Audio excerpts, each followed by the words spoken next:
الحمد لله رب العالمين. الصلاة والسلام على سيدنا محمد وعلى آله وصحبه ومن اهتدى بهداه إلى يوم الدين. أما بعد. This is lesson number 5 of our commentary on the book of fasting from Bulugh al-Maram,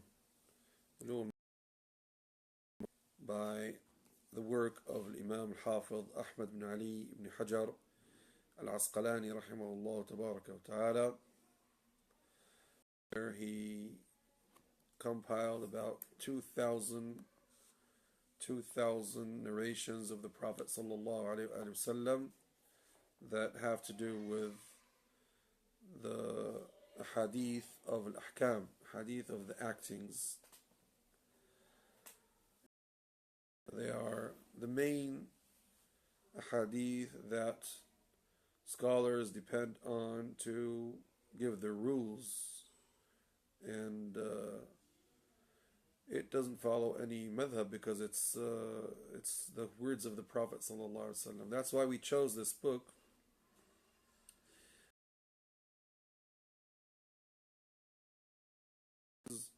Can benefit from this lecture. So it's not a lecture that has to do with Maliki jurisprudence or Hanafi or Hanbali or Shafi'i, and I'm trying to give the most accepted opinion that is supported by the rules, the origin rules that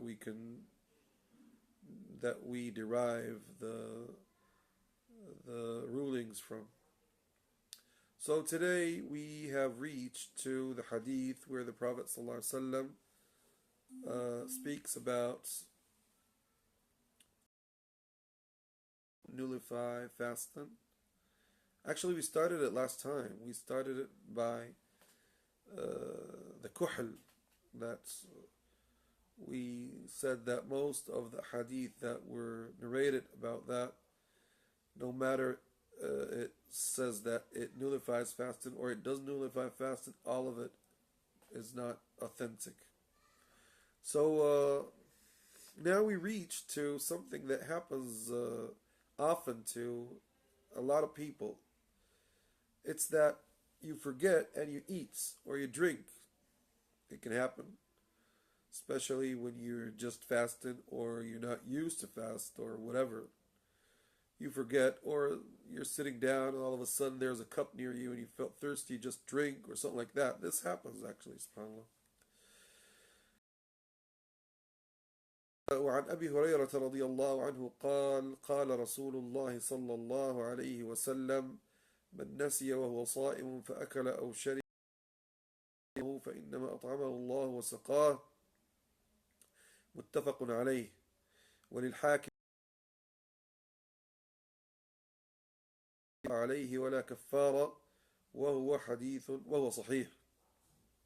It says here, narrated Abu Hurairah radiyallahu anhu, Messenger sallallahu alaihi wasallam said, whoever forgets while fasting and eats or drinks should complete his fast, for it is Allah who has fed him and given him drink agreed upon.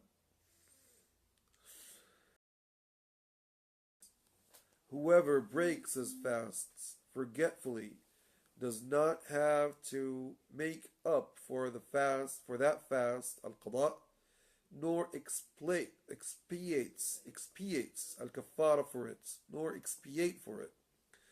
And the narration is authentic. Okay.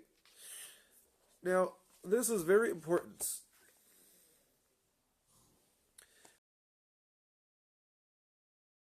It often happens to a lot of people. So, the first hadith is agreed upon. That means it's narrated by Al-Bukhari and Muslim, and there is no doubt about it. Anyone who forgets and when he's fasting and eats or drinks, so he will just complete his fasting because God fed him and gave him to drink. The second narration is similar to the first narration, but it's narrated by Al-Hakim Abu Abdullah of Al-Mustadrak. Al-Mustadrak means appendix. Mustadrak means appendix. Text, but they are similar to it. So Al-Hakim went to all narrations that Al-Bukhari and Muslim didn't put in their two authentic books, but he claims that they are on the same rules and preconditions that they did. So he says he wants to say you had to put them in those books. So it's the name of the book is Al-Mustadrak ala Sahihain. So it's like narrations that had to be in Bukhari and Muslim, but they are not in Bukhari and Muslim. Although Al-Hakim said that, and sometimes he says this hadith is authentic by the two preconditions, the preconditions of the two authentic books, or by Al-Bukhari or by Muslim. But scholars say that Al-Hakim actually didn't fulfill what he claimed. So not all of the hadith that he narrated are authentic, and the authentic ones are not all according to the preconditions of Bukhari and Muslim. Al-Imam al-Dhahabi rahimahullah very good research on the book, and he summarized it. He said that 1/3 of the book it fulfilled the condition that he says, and half of the book is right, actually, is on one of the conditions of both one of the two authentic scholars. And the third, and the actually one, he says that the third of it is not authentic. It's not authentic. So one of it fulfills the condition, and one of it, 1/3, is authentic, but it doesn't fulfill the condition, and 1/3 is weak or even false narrations.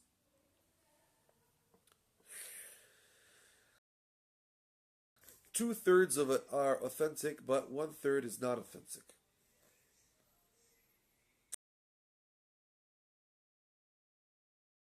Something is authentic, it's not something that you depend on. They say that he died before he went back to his book and worked on it again. So he didn't review the book, and he died before it was reviewed. But Imam al-Dhahabi reviewed the book, and he says sometimes, yes, that's true. No, it's not true. So he keeps on remarking on the things that the statements of Imam al-Hakim rahimahullah. Hakim was a great Imam. He's originally from Nishapur, North Iran nowadays, and he wrote a very interesting history about Nishapur, but so sorry it's lost. But scholars derive from it a lot of beneficial things. This hadith is not only narrated by, this edition is not only narrated by Al-Hakim. Al-Qutni was a great Imam, one of the very neat scholars of hadith, and he has his book called As-Sunan, and by Al-Imam Ibn Khuzaymah, rahimahullah,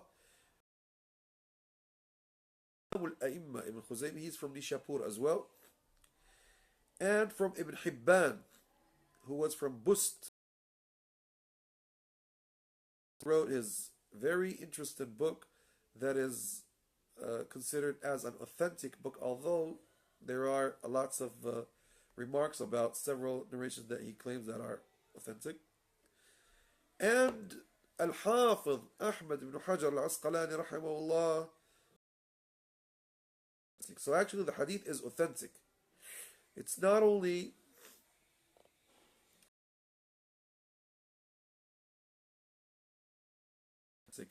but a lot of scholars say it's authentic. So, what does the hadith, the addition, say? The addition says that anyone who breaks his fast in Ramadan uh, by forgetting, so there is no expedition on him and no penalty. He's not asked to repeat that day, and there is no penalty on him. That means that what he did is something unconsidered as a sin, nor as something that nullifies fasting. This is the opinion of the majority of scholars from all Islamic schools. So this is the opinion of all scholars from all Islamic schools. But the Malikis don't agree about this. The Malikis say no. He is excused. He is excused. It's not a sin. There is no expedition on him. But he is supposed to repeat that day because ceasing eating and drinking is a pillar in fasting. And in prayer, when you forget something, a pillar of the prayer, you have to repeat the prayer, or at least repeat that thing that you forgot. And if you forget and go out of prayer and time passes, you have to repeat the whole prayer because there's a pillar in the prayer that you didn't do. The majority of scholars say that what you Malikis, what you're saying, is against the text. The text says that anybody who forgets and eats or drinks, he has to complete his fasting because God fed him and gave him to drink. It's a feeding from Allah Almighty.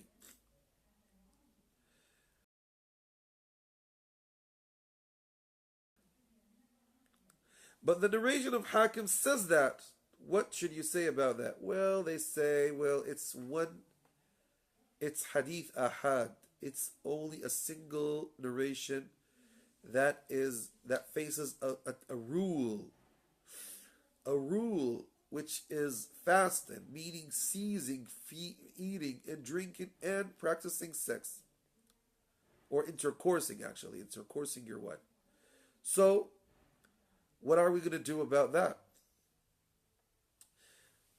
Actually, the Maliki statement is very weak here.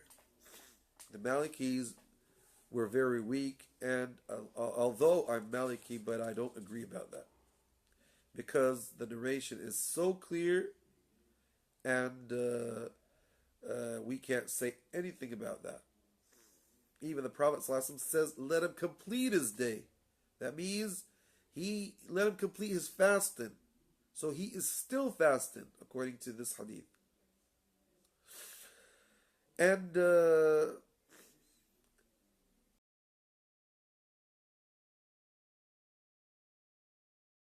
say that there is no expedition, no repeating for the day.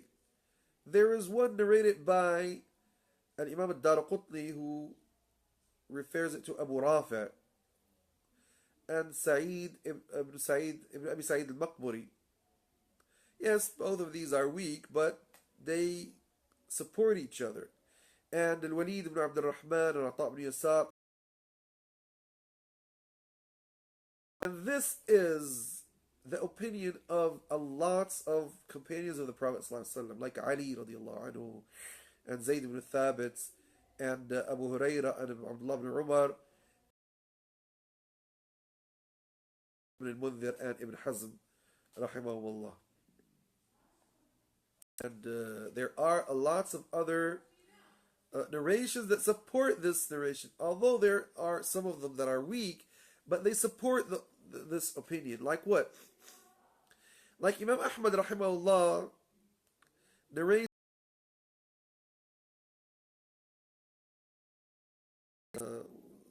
one of the companions of the Prophet ﷺ she says that she was with the Prophet ﷺ, and that she was in the house of the Prophet ﷺ. All of a sudden, uh, food. So she ate from it, and then she remembered that she was fasting.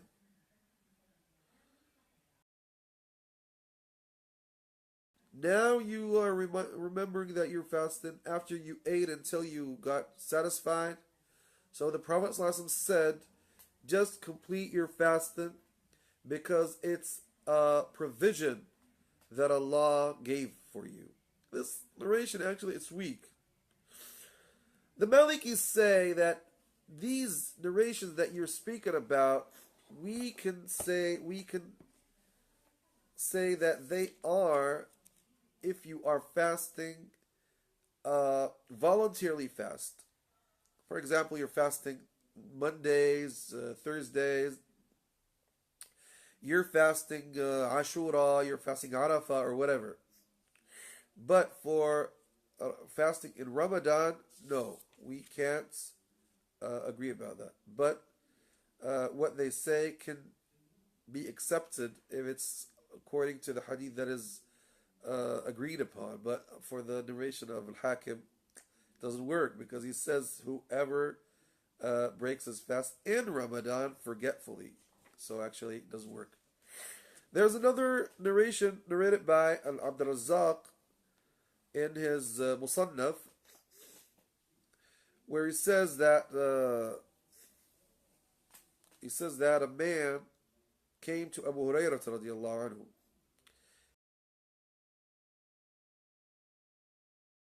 this day, and I ate. So he says, no problem. He says, then I went to somebody's house and I forgot and I ate and drank. He said, no problem. Allah fed you and He let you drink. He said, then I went to somebody else's house and I ate and I drank. Abu Hurairah said, you are a man that did become used to fasting. That means you're not used to fasting every time you're eating. What is this? Every time you forget? So this supports the narrations that we spoke about. Okay? Now, the question here is that this hadith speaks about breaking fast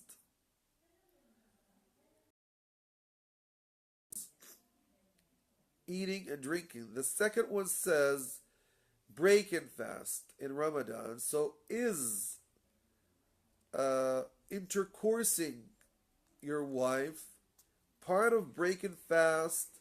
And if it is actually, it breaks fast and it's part of breaking fast. But if somebody does that forgetfully, does that nullify his fasting or it doesn't nullify his fasting?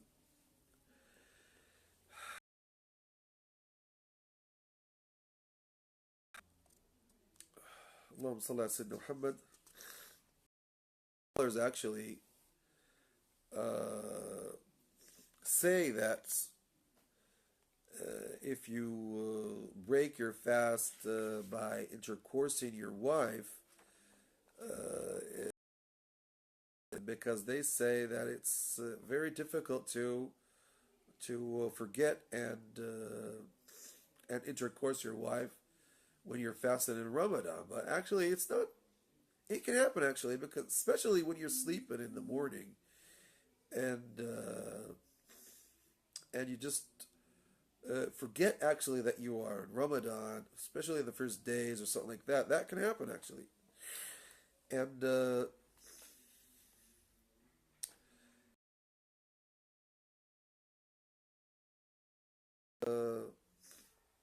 that anybody who does that, he has to repeat the day, and even he has to. There's a penalty on him. There is an expedition on him because he broke his fast by something that it's not accepted to forget it about it. But actually, uh, Shaykh Islam Al-Taymiyyah rahimahullah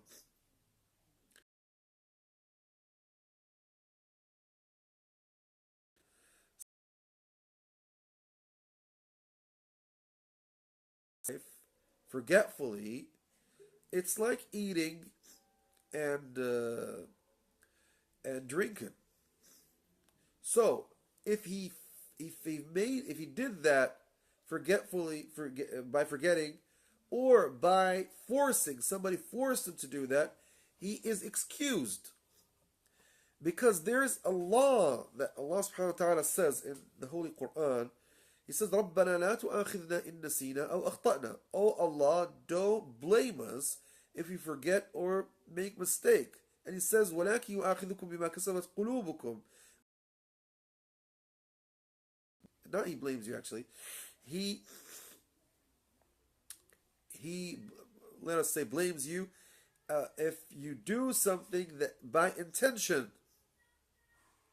The Prophet ﷺ says that my ummah is not blamed and is not blamed about anything that it makes it by mistake or by forgetting. So the hadith here, when it says whoever breaks his fast, that means he can break his fast by anything of these things. Imam Shaykh Hassan Al-Kettani rahimahullah, and there is no expedition nor repeating that day if he did that by forgetting. But that means when he remembers, he has to stop immediately, or else he will be blamed and he will have to repeat that day and have the penalty on what he did. Okay? So here, actually, I would like to summarize things that break fast according to the majority of scholars, and things that don't break fast. Let us see. Now, intercoursing a wife, or intercoursing in general,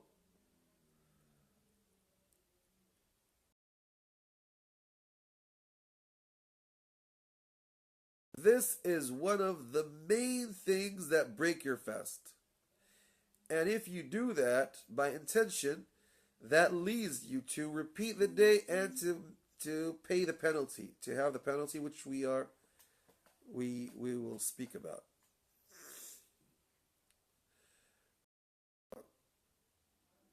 Or I think we spoke about the penalty. Did we speak about it? I forgot.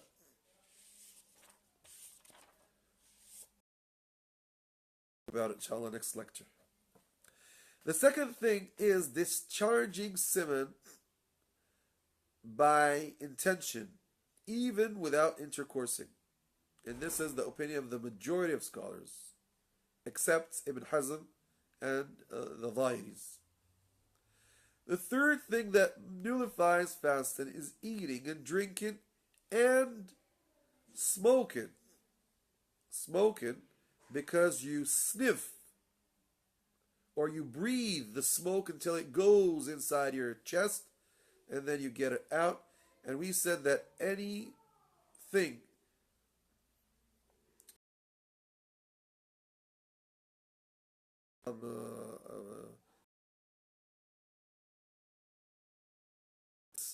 no matter it's steam or it's smoke, and you just breathe it and it enters and you feel it and it affects your body, so that nullifies fasting. So the woman, for example, if she put her face on the pot that she's cooking and she breathes and it enters her throat, so that nullifies her fasting. The woman or a man, anybody.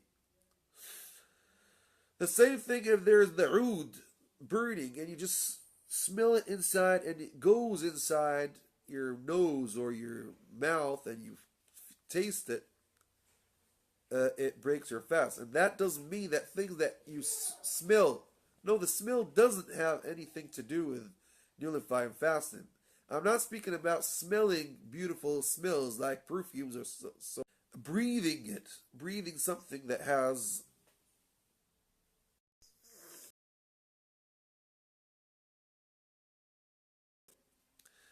So the fourth thing is injection. Injecting anything that feeds your body. Anything like this glucose that enters your blood and it feeds people in the hospitals or anybody like that by their veins. And so if it's food, it feeds your body. That means it breaks your fast, nullifies your fast. Uh, Now the Hanbalis and lots of scholars who follow their opinion, and even some Shafi'is say the cupping, and even taking a lot of blood out of your body that nullifies your fasting, and the period of the woman, no matter it's by the menstruation period or the afterbirth. All of that nullifies fasting. And injecting blood to your body nullifies your fasting because the food goes by the veins. So when you put inside your body blood, that nullifies your fasting. This is according to some scholars. Even there are opinions about other things like injecting food by your body. Some scholars even don't consider that as breaking fast, but actually the most accepted opinion that it breaks your fast. Vomit. So when you vomit by intention, that breaks and nullifies your fasting. Now, what are the things that don't nullify your fasting? Eating and drinking and intercoursing, your wife, and all things that you do by forgetting. By forgetting. Using the kuhl in your eye and putting some medicine inside your ear or your nose or anything that has to do that by curing your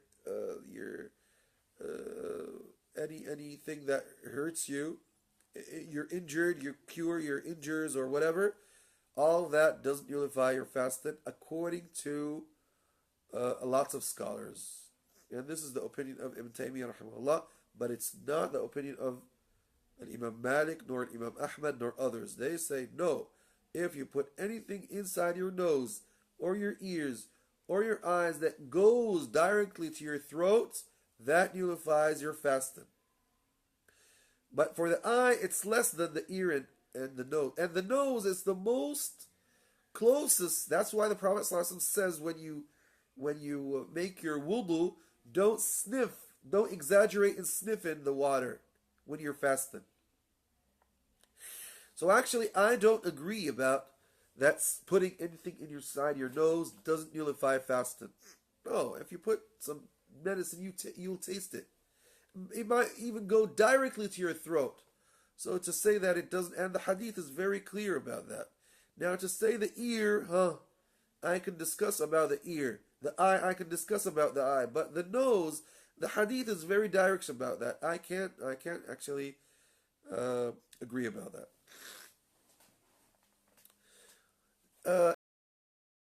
Action.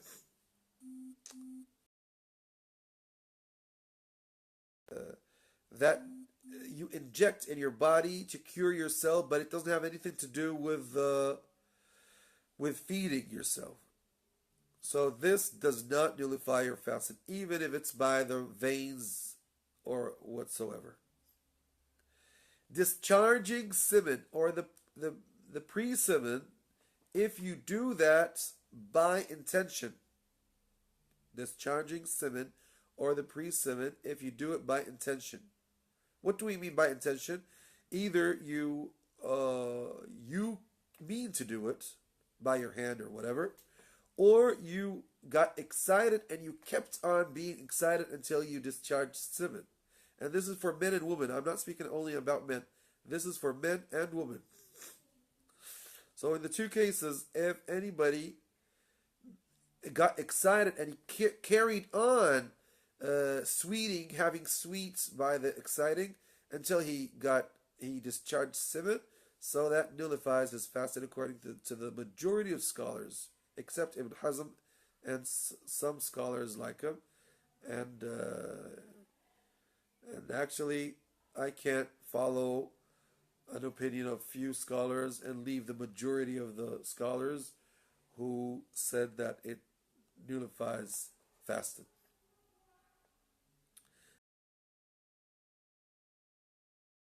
In sleeping, or in a wet dream, or without any, it's not something that you did by yourself. For example, some people are very easy to get excited. So subhanallah, he can see something that makes him excited, and he didn't follow his desires, but he discharged semen, or a woman touched him, or he touched a woman, or whatever. So if that happens not by intention, that does nullify fasting.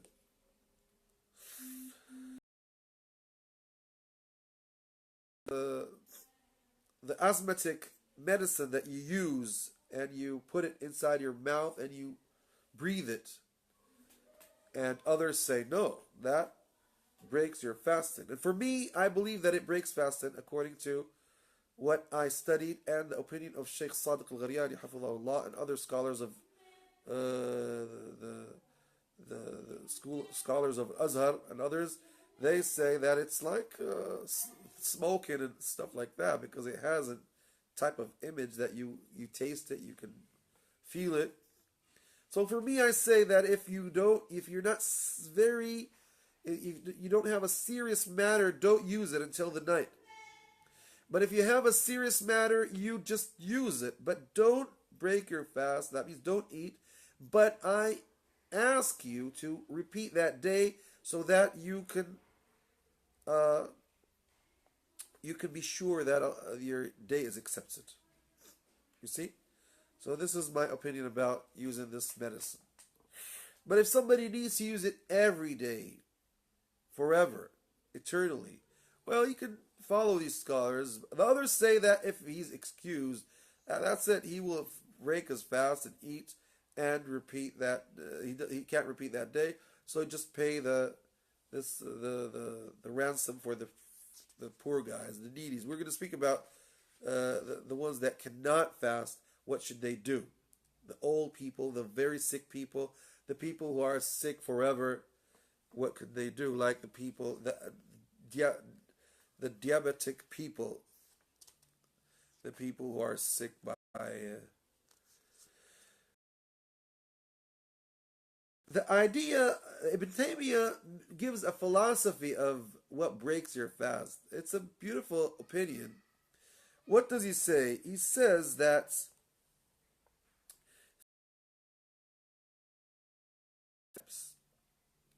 first ones are things that feed the body and strengthen the body, like eating and drinking, and all what is similar to that. So that's why we say that injecting, feeding injections nullifies your fasting. The other thing that nullifies fasting is things that when it goes out of your body, it weakens your body. So he says that's why it is forbidden to do it. A part of the mercy of Allah for this human being, this weak human being. So that he doesn't fast and that weakens his body, and then he does something else that weakens his body more and more. Like what? Like intercoursing, sexually intercoursing your wife, and like discharging semen, and like cupping, according to the opinion of these guys. But actually, cupping, I cannot get satisfied with the opinion that I don't agree. It nullifies fasting. Actually, the hadith is abrogated, and I cannot And the hadith that says that the Prophet ﷺ, cupped,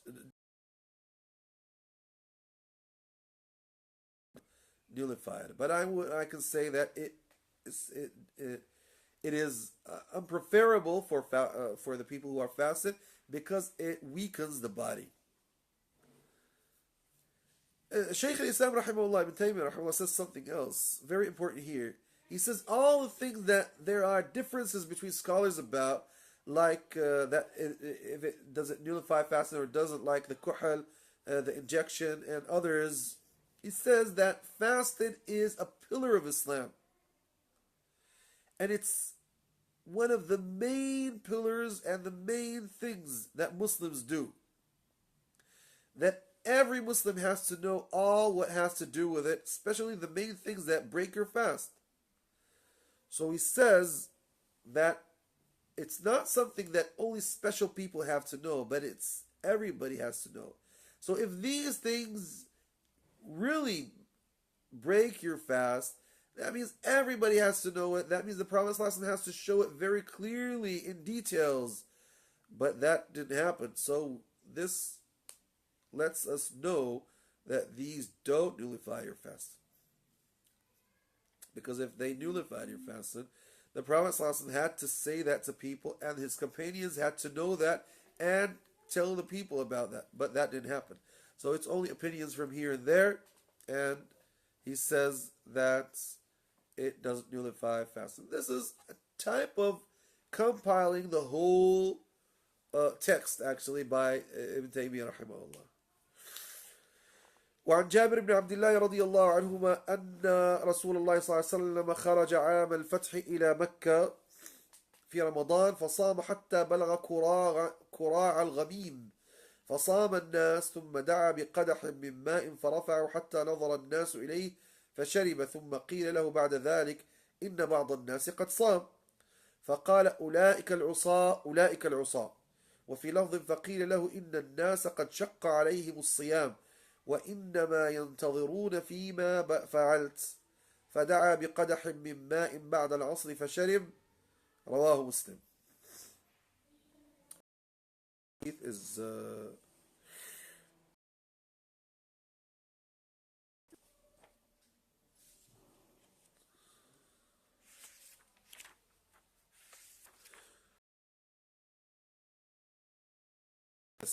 وعن أبي هريرة رضي الله عنه قال قال رسول الله صلى الله عليه وسلم من ذرعه القيء فلا قضاء عليه ومن استقاء فعليه القضاء رواه الخمسة وعله أحمد وقواه الدارقطني. Okay. Narrated Abu Hurairah رضي الله عنه, Allah's Messenger صلى الله عليه وسلم, a sudden attack of vomiting while fasting does not have to make up the fast, al-qada. But whoever vomits intentionally must make up the day. Reported by Al-Khamsa. Ahmad found it defective and Ad-Daraqutni graded it qawi, strong. Okay, this hadith means that if somebody vomits by intention, so he has to repeat that day.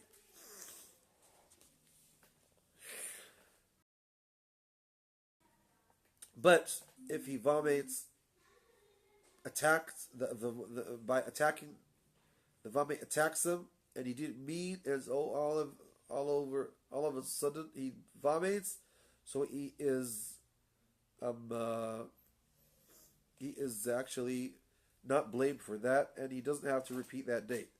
The Malikis say he doesn't have to repeat that day as long as the vomit doesn't go back after it goes to his mouth, and so if it reaches his mouth and then he swallows it again, or it goes back not by his intention, so if he swallows it, that means he made it by intention. So that actually nullifies the day, and he has to have, and he deserves a penalty according to the Malikis and others. But all other scholars say no, he just has to repeat that day. But if he doesn't do it by intention, it just happens like that, So the Malikis say he has to repeat the day because actually he ate again, according to their original opinion. The others say no, the Hanbalis are easy in this. They say anything happens to you not by intention and you didn't want it to happen, so you are not blamed for it.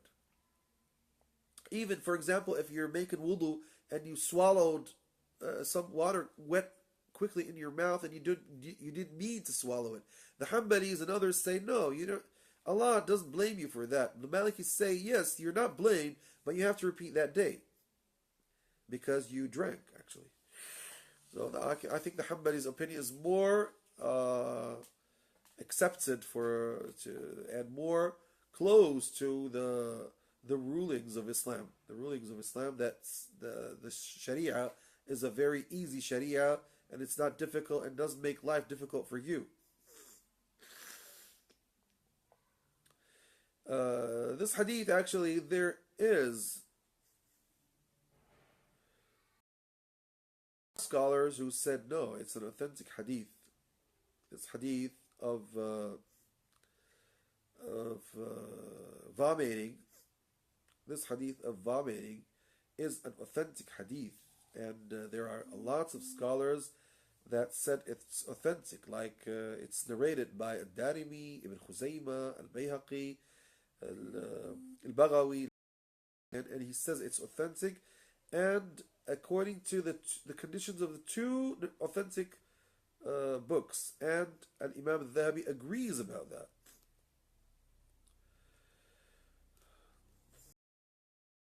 Authentic. This hadith is authentic. Let me tell you something interesting that doesn't have to do anything with the lecture, but it's interesting.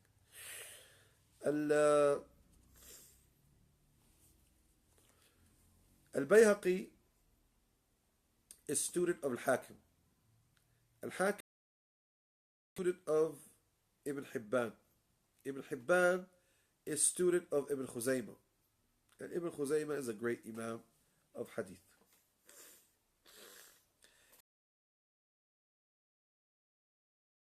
Are Shafi'is.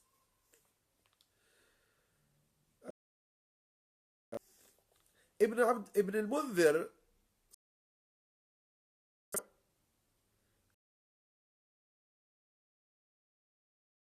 you vomit intentionally, that nullifies your fasting. This is something that all scholars agree about.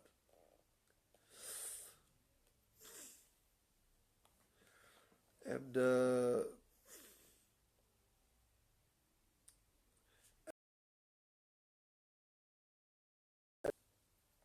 Imam al-Sanani rahimahullah in his Subul al-Salam, no difference, there is no other different opinion about this, because he says that Ibn Abbas and Malik and Rabi'a and Al-Hadi al-Haq, who is one of the Zaydi scholars, say that vomiting does not nullify fasting at all, except if it goes back. But actually, I can't speak about the other opinions, but I can speak about Imam Malik's opinion and maybe his Shaykh Rabi'a. They say that this is if you vomit not intentionally. You just vomit it. You didn't mean to vomit.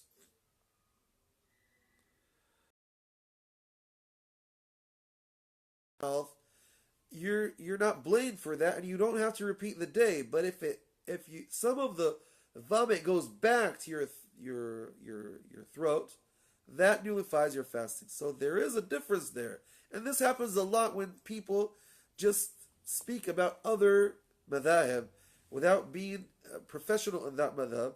So they make these types of mistakes. They say, well, the Hanafis say so, the Malikis so. But actually, they don't say as what you said. So look here, the Malikis don't say that if you vomit intentionally, you mean to vomit, it doesn't nullify your fasting. They don't say that. But they say that if it happened not by intention, and some of the food goes back, that nullifies. If no food goes back, it doesn't nullify. Okay? I think this is, alhamdulillah, clear. The last hadith that we are, no, the last two hadith actually, not last hadith. This hadith of Jabir ibn Abdullah radiallahu anhu that I just read, and I will read it in English now, narrated Jabir ibn Abdullah radiallahu anhu, Allah's Messenger sallallahu alaihi wasallam departed to Mecca in Ramadan in the year of the conquest. He and the people fasted till he came to Qura' al-Ghamim. It's a place close to Mecca, far from Mecca by 64 kilometers nowadays. Yeah. He then called for a cup of water, which he raised till people looked. Everybody looked at it, and then he drank. He was told afterwards that some of the people had continued to fast, and he said, "Those are the disobedience. Those are the disobedient ones." The disobedient ones, 2 times. In another narration, it was said to him, "The people have found the fast difficult and are waiting for what you will do." He then called for a cup of water after the Asr prayer and drank, reported by Muslim. وعن حمزة بن عمرو الأسلمي رضي الله تعالى عنه أنه قال: يا رسول الله، إني أجد بي قوة على الصيام في السفر، فهل علي جناح؟ فمن أخذ بها فحسن، ومن أحب أن يصوم فلا جناح عليه. رواه مسلم، وأصله في المتفق عليه من حديث عائشة أن حمزة بن عمرو سأل. Narrated Hamza ibn Amr al-Aslami radiallahu anhu, he said, "O Allah's Messenger, strong enough to fast while traveling. So, if there is any sin upon me, if I fast," Allah's Messenger sallallahu alaihi wasallam said, it is a permission given by Allah, and whoever acts upon it has done well, and whoever desires to fast would not be guilty of sin. Reported by Muslim. Its basic meaning is found in Al-Bukhari and Muslim from Aisha's reports that Hamza ibn Amr had asked the Prophet ﷺ.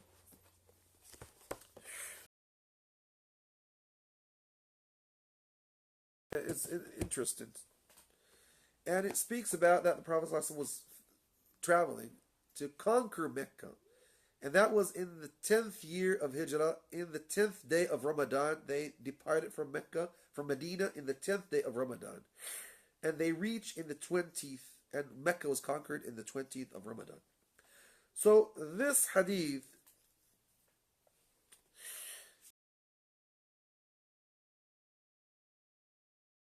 the same hadith of Hamza ibn Amr al-Aslami, the same thing.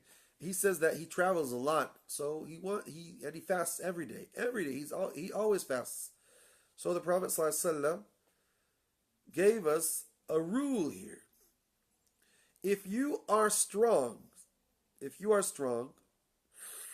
and you are traveling comfortable, it's better for you to fast. But if you feel that it's difficult for you to continue traveling, and you're suffering from the travel, and you might even get sick, or something would happen to you, so in this case it's better for you to break your fast.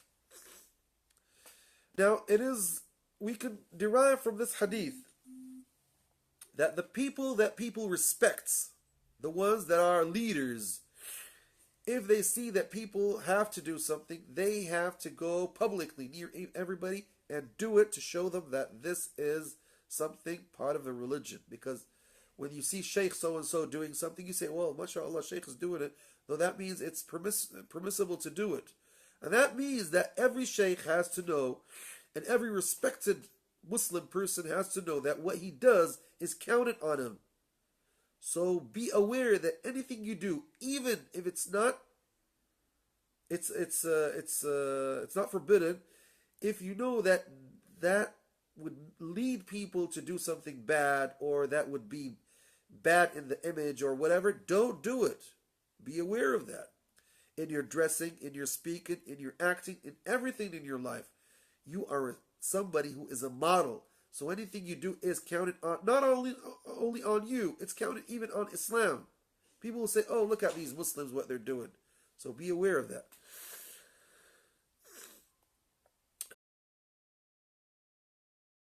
Support these two ahadith support the verse which Allah subhanahu wa ta'ala says, وَمَنْ كَانَ مَرِيضًا أَوْ عَلَى سَفَرٍ فَعِدَّةٌ مِنْ أَيَّامٍ أُخْرَى.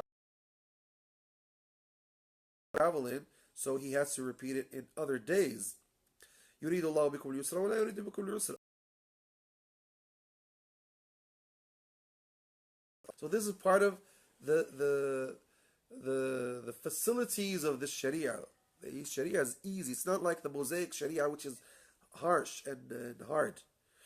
So this is an easy Sharia.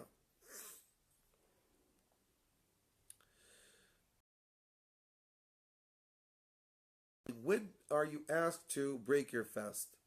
Actually, the scholars have several opinions about that. Malikis and Hanbalis and others say that you have to have the intention before traveling, and you have to start traveling before the dawn. So you are traveling now, and you have the right to eat. But if your intention changes, or you travel after dawn, after the Fajr, so therefore you're not allowed to break your fast that day. Actually, the hadith don't support this opinion. The hadith show that it's easy. Look, the Prophet ﷺ, even it was after Asr, that means there's few time, and the Maghrib will call, but people got suffering a lot, and they got so tired. So the Prophet ﷺ told them, he gave them permission to break their fast, and he broke his fast. And when some of the companions did want to break their fast and continue fasting, the Prophet ﷺ said, those are the disobedience, and he was so angry about that.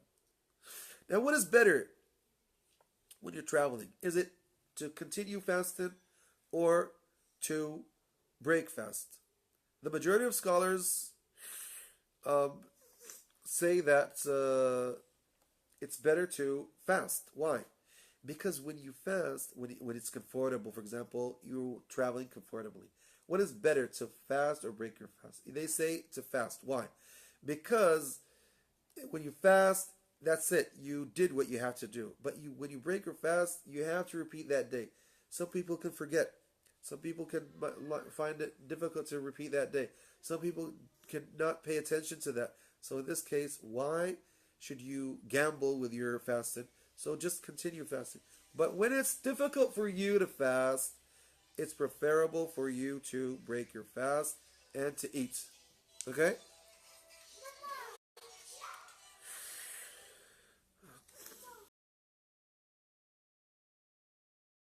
Opinion of the three Imams, Malik, Shafi'i, Abu Hanifa. Okay? He says no.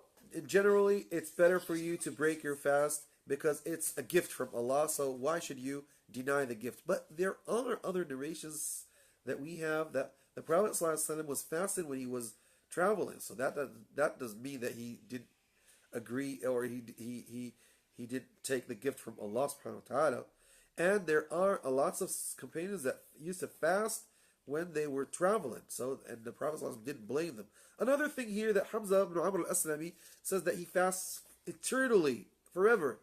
So scholars say if you do that, and you have the ability to do that, and it doesn't affect any other worship that you have to worship, and you break your fast in the two Eids and other things, you are allowed to do that. But if you don't fulfill these conditions, you're not allowed to fast your whole life, because that makes you lose a lot of other rights for your family, your children, your wife, your guests. You might be tired. You might not feel comfortable to recite Quran, to do a lot of things. And there's a hadith. Some of his companions were fasting, others weren't fasting. So the ones that weren't fasting, they were active and they helped and they put the food for people. So the Prophet ﷺ said, ذهب المفطرون اليوم بالأجر كله. Weren't fasted, took the whole reward, took all of the reward. So this shows us that uh, they when they weren't fasted and they did a lot of other good things that was better for them. So this thing differs from one person to another person, and everybody knows himself. When you fast, you feel tired and lazy. It's better for you to not fast. But when you fast and you feel that you're still active and you're reciting Quran, you're feeling the sweet of worship. That would be better for you.